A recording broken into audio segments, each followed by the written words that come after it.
2 inch बराबर 1 मील।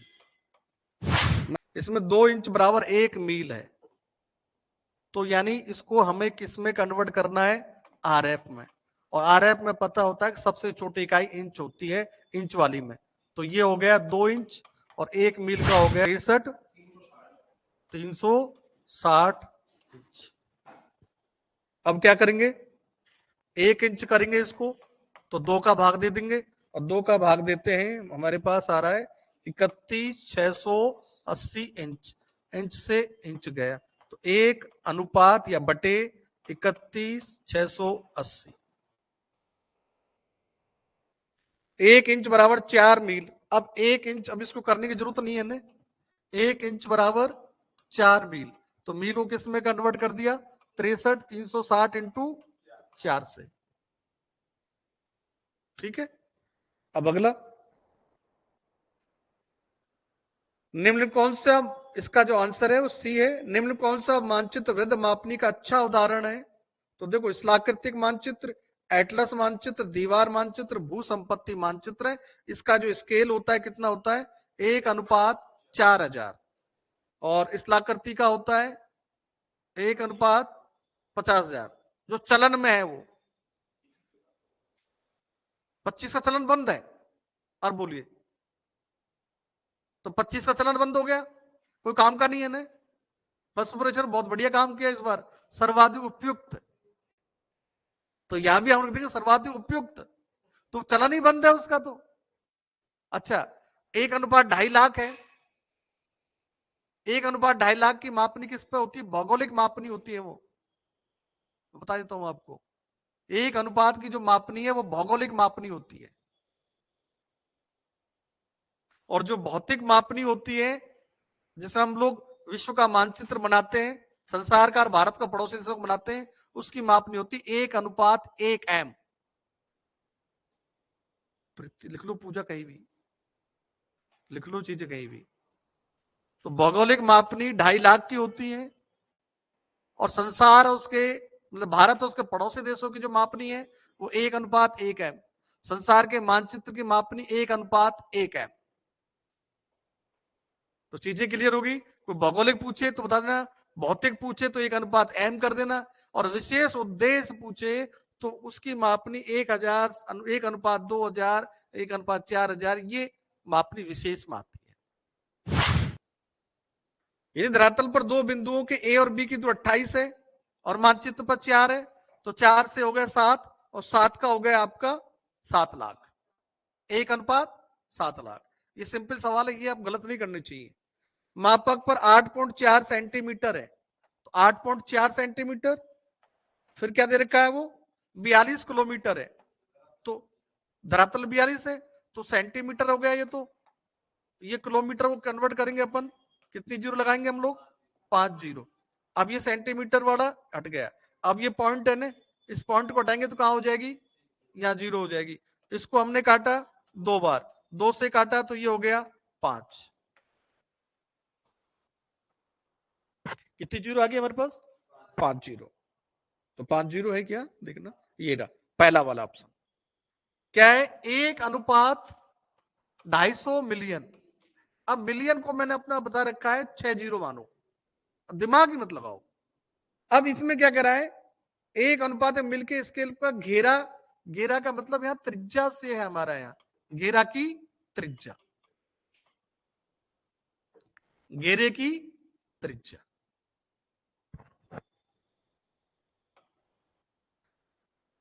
घेरे की त्रिज्या। अब देखिए किस में नीचे पड़ना? इंच इंच इंच, इंच है ना। तो हमारी, देखिए, अब मान लो सेंटीमीटर में होता तो हमारी पृथ्वी की त्रिज्या कितनी है? 6300। पता है, हमें सिखाया नहीं जाता। हम क्या बोलते हैं कि बेटा 6035 गुणा 10⁻6 कर लो। क्यों करूं भाई? प्रैक्टिकल पढ़ के आए, उन्होंने कहा हमने माना है, या मानने का कोई काम नहीं है। तो अब मानेंगे, और जब उसको पढ़ेंगे राजस्थान माध्यमिक शिक्षा बोर्ड किताब को, तो 640 इंटू 10 की घात 6 सेंटीमीटर है। अब मैं इसको कर रहा हूं, देखना 6371 किलोमीटर है। 1 किलोमीटर में कितनी जीरो होती है? 5। अब बताना इसमें कितना फर्क है? फर्क तो कुछ नहीं है, देखा जाए तो फर्क तो है ना। अब ये कहां से आई 635? इसी का लगभग मान है। अब लेकिन ये तो है सेंटीमीटर में और सवाल पूछा है इंच में, और इंच में होती है 250 इंटू 10 की घात 6 इंच। 250। अब 250 है तो अब हमारे सवाल हो गया 1:250। तो देखो 1/250 मिलियन है ना, तो कितने जीरो लगाएंगे हम लोग? 6। ये क्यों लिखा मैंने?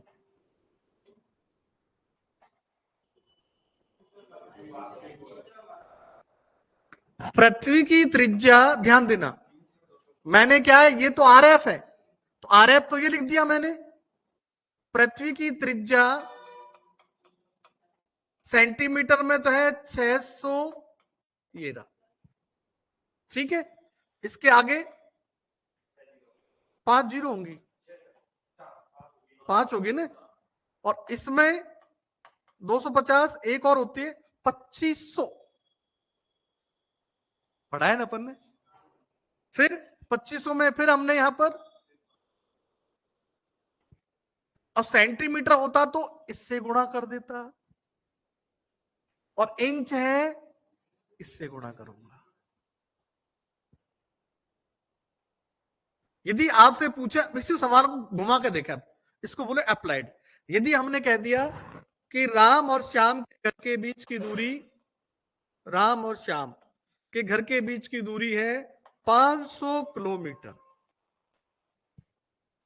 और आरएफ है हमारा 1:1 मिलियन, हो गए 6 जीरो। अब इसकी दूरी कागज पर क्या होगी? ग्लोब कागज पर ही तो है ना ये, तो इसकी दूरी क्या होगी? इस दूरी को मैंने यहां गुणा कर दिया, 500 किलोमीटर, या 50 कर लेता हूं, 2 मिनट, 5 ही कर देते हैं, ये ली 500, ठीक है। कितनी जीरो होगी? 5 होगी ना। कितनी जीरो है ये? 6। कितनी होगी वो?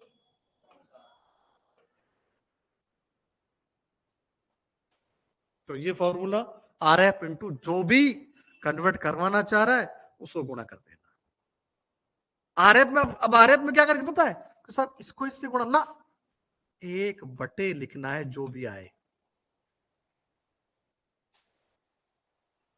तो अब आपसे पूछे कि साहब 1:100 पर 1:100 आरएफ है और धरातल की दूरी है 1 किलोमीटर, तो कितनी दूरी होगी वो कागज पर? तो 1/100 गुणा धरातल की दूरी।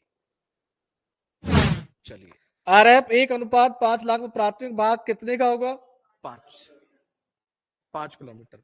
यानी प्राथमिक में, अब देखो प्राथमिक हम लोग कंफ्यूज होते हैं, प्राथमिक कुछ नहीं है। प्राथमिक क्या है? हमारा स्टेटमेंट है, जो आप स्टेटमेंट बनाओगे वही प्राथमिक भाग है। अब जैसे मेरे पास आरएफ है 1:1 मिलियन है, 1 मिलियन है, तो अब प्राथमिक माप क्या होगा? 1 सेंटीमीटर बराबर 10 लाख, और 10 लाख को कन्वर्ट कर दिया तो क्या हो गया? 10 किलोमीटर। तो ये जो प्राथमिक भाग है ये स्टेटमेंट है। तो किसी भी आरएफ का स्टेटमेंट उसका प्राथमिक भाग होता है।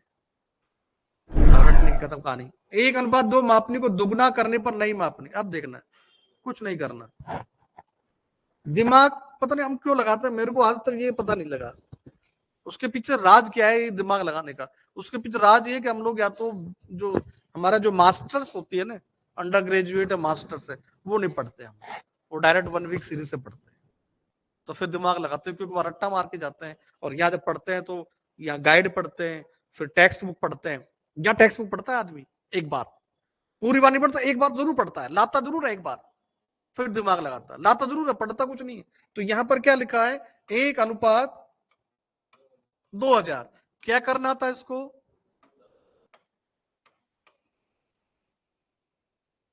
हमने क्या करते, हाँ, इसको आरएफ मानते, समझ में नहीं आ रहा इसको क्यों मानते हैं आरएफ।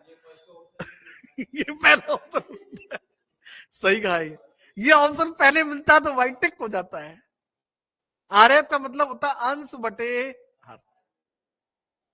ये चीजें बताने की नहीं है, लेकिन ये अंडरस्टूड होती है। ठीक है, 1:2000। अब मैं कहता हूं इसको लघु मापनी में कन्वर्ट करो, फिर आप 1/2 कर देते गुणा। तो आरएफ में कुछ भी, मैंने हमेशा कहता हूं आरएफ का सबसे बड़ा फंडा है कि उसको कोई भी चीज पूछे गुणा कर दो, उसे भाग मत देना, उसे घटाना मत, उसे कभी जोड़ना मत, बस गुणा कर दो। वेक्टर डाटा मॉडल के संदर्भ में सही नहीं है। वेक्टर होता है और रास्टर होता है, देखना, एक ये है, ठीक है, और एक ये है। अब इनमें से मैं आंसर सही गलत लगा दूं। अब इनमें से आपको आसानी कौन सा लगेगा, मैं सही लगा दूं, सही गलत, आसान ये लगेगा ना। चित्र है ये रास्टर है, और जो बिंदु है ना ये वेक्टर है।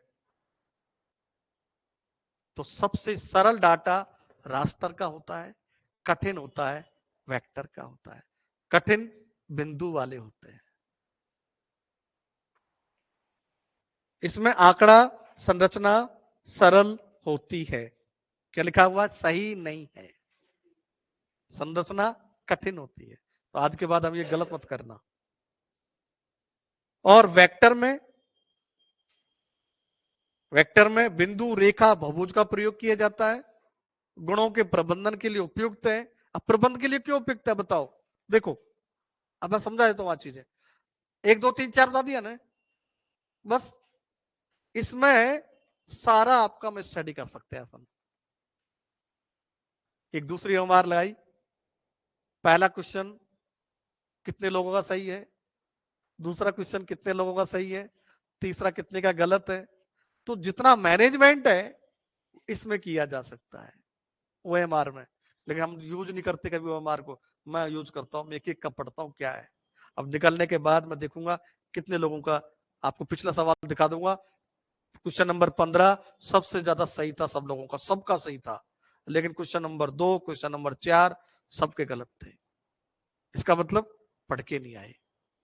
अब यही हुआ ना, तो अब उससे अपने हिसाब से उसका एनालिसिस कर सकते हो, इसमें कोई एनालिसिस नहीं होगी, और कठिन भी होगी तो सबका निकालूंगा फिर लिखूंगा, लिखना तो फिर पड़ेगा मुझे। ये सबसे सरल है, ठीक है, प्रबंधन के लिए। फिर है भंडारण क्षमता, इसमें आवश्यकता होती है, स्टोर की चीज क्या जरूरत है, स्टोर है, एक दूसरा पेज और चाहिए इसके लिए। तो इसका सही नहीं है, आंकड़ा संरचना सरल, आंकड़ा संरचना कठिन होती है। इसमें हवाई तस्वीर प्रेक्षण का उपयोग किया जाता है, केंद्रीय प्रक्षेप, हवाई फोटो में केंद्रीय प्रक्षेप होता है, और मानचित्रों में जो प्रक्षेप होता है वो समानांतर प्रक्षेप होता है। इस समानांतर को लंब कोणीय बोल देते हैं, लंब कोणीय, समानांतर प्रक्षेप लंब कोणीय होता है। और हवाई फोटो में केंद्रीय होता है, जिसके कारण आकृति क्या होती है, बड़ी बन जाती है। और समानांतर में ये त्रिभुज है, त्रिभुज से एक लाइन यहां, इस केंद्र से यहां, इस केंद्र से यहां, तो लंब कोण भी कह सकते हैं और समानांतर भी कहते हैं। और आपके सिलेबस में एनसीईआरटी में रिमोट सेंसिंग एयर फोटो है, एयर फोटो फिर भी नहीं डाले मैंने, क्योंकि मैं चलो घबरा जाएंगे अभी से। अब जो क्वेश्चन में आपको डाउट है तो कल आके फिर आप पूछ लेना।